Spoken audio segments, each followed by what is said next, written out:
معايا دلوقتي بقية الدرس الأول من مادة الدراسات الصف السادس الابتدائي الترم الثاني. بنشوف هنا جهود الدولة أو الدول العربية للارتقاء بالأسرة العربية.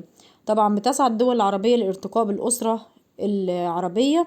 ايه الدليل على كده أو برهن على صحة العبارة؟ هنقوله بتقوم الدول العربية بالاهتمام بيها من حيث إعطاء أولوية قصوى لمواجهة المخاطر اللي بتتعرض ليها الأسرة، وخاصة الأم والطفل، زي مخاطر الحمل والولادة. كمان بدأت ان هي تواجه المخاطر اللي بتهدد الشباب، زي طبعا الأمية وزي البطالة. بدأت ان هي توفر التعليم بشكل أفضل، بتوفر فرص عمل علشان ما يبقاش فيه بطالة.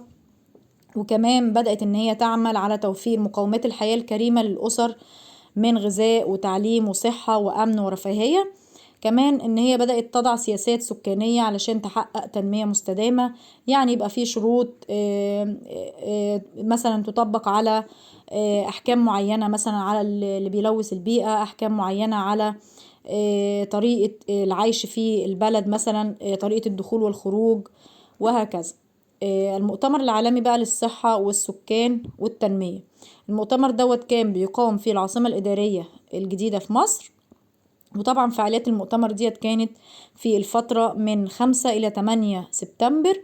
طيب كان المؤتمر دوت بيشارك فيه مين؟ بيشارك فيه طبعا أكثر من 8000 شخص من مصر ومن خارج مصر، طبعا من دول العالم مش دولة معينة.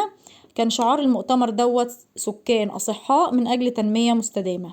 سكان أصحاء يعني هو بيتكلم عن زي ما قلنا الصحة والسكان، يعني هيتكلم عن صحة السكان وازاي ان احنا نطور في برامج الصحة وازاي ان احنا نعيش حياة صحية مستدامة.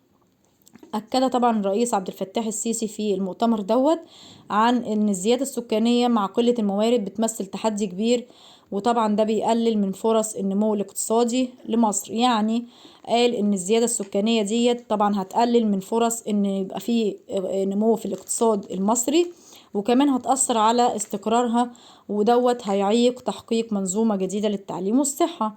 يعني هيبقى واقف عائق على ان احنا نطور منظومة التعليم او منظومة الصحة. طيب اليوم العالمي للسكان هو 11 من شهر يوليو من كل عام. بيحتفلوا العالم باليوم العالمي للسكان. طيب ليه بيحتفلوا باليوم دوت؟ اول حاجة علشان يركزوا الاهتمام على قضايا السكان، ان هم يهتموا اكتر بقضايا السكان، وان هم يحاولوا يقللوا من النمو السكاني. وكمان بيعزز الوعي بقضايا السكان وعلاقتهم بالبيئة. يعني ايه؟ يعني ان هو بيأكد على التوعية بقضايا السكان وعلاقتها بالبيئة، وان كل ما السكان زادت كل ما الموارد بتقل وما بيبقاش كافية لأفراد المجتمع. فبالتالي طبعا بيناشد بالوعي بقضايا السكان. وبكده يبقى درسنا النهاردة خلص. اشوفكم على خير الفيديو الجاي، وما تنسوش تعملوا لايك واشتراك في القناة علشان يوصلكم كل جديد، وفعلوا الجرس ويعملوا مشاركة لأصحابكم علشان يوصلهم الفيديو ويقدروا يستفادوا. السلام عليكم ورحمة الله وبركاته.